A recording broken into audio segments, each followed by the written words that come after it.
one of the first things that I saw whenever I got to the mission was we had a big bookshelf, and there was books of Mormon from every different language.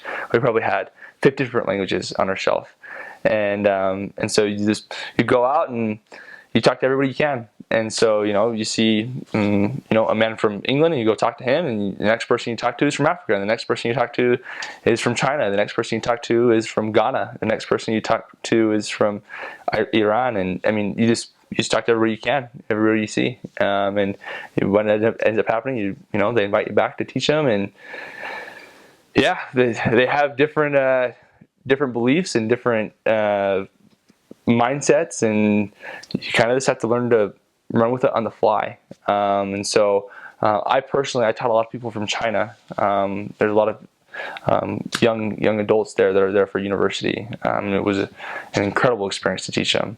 And to be honest, I taught an English person different than I would a person from China, because they had a different background, they had different values.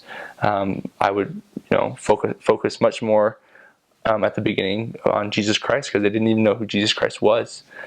Teach them who God was. You teach them how to pray, and so you have to learn to mold your teaching to the different backgrounds. Where I feel like if I served in a different country where it was more uniform, I would just be teaching the same way every single time.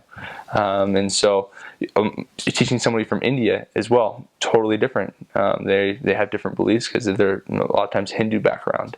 And so it was really interesting to get to know each culture and their beliefs and the goodness from each of them. They all have great aspects, and they're all such good people. And whenever I run into people here now that are from maybe Nigeria or from India or from Lithuania, it's awesome because I have a love for them just as much as I have a love for the English people, because I was able to teach them and interact with them, and I have people that I love so much over there in England.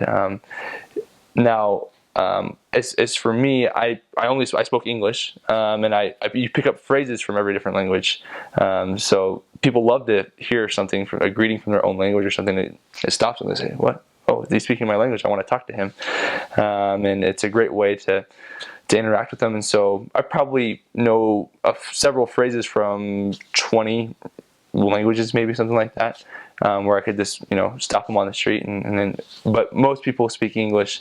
There are some that there are a lot of people from Poland there that didn't speak very much English. There are people from maybe Portugal that didn't speak a ton of English, and we have Portuguese-speaking missionaries there. We had a missionary from Poland actually that spoke Polish, and again, maybe that's why our mission is so diverse, is so people could hear the gospel in their own language. But most people, for the most part, speak English, and if you can have a few phrases to interact with them, that's awesome. But you'll be able to teach them in English, and it's really cool to be able to interact with all of them.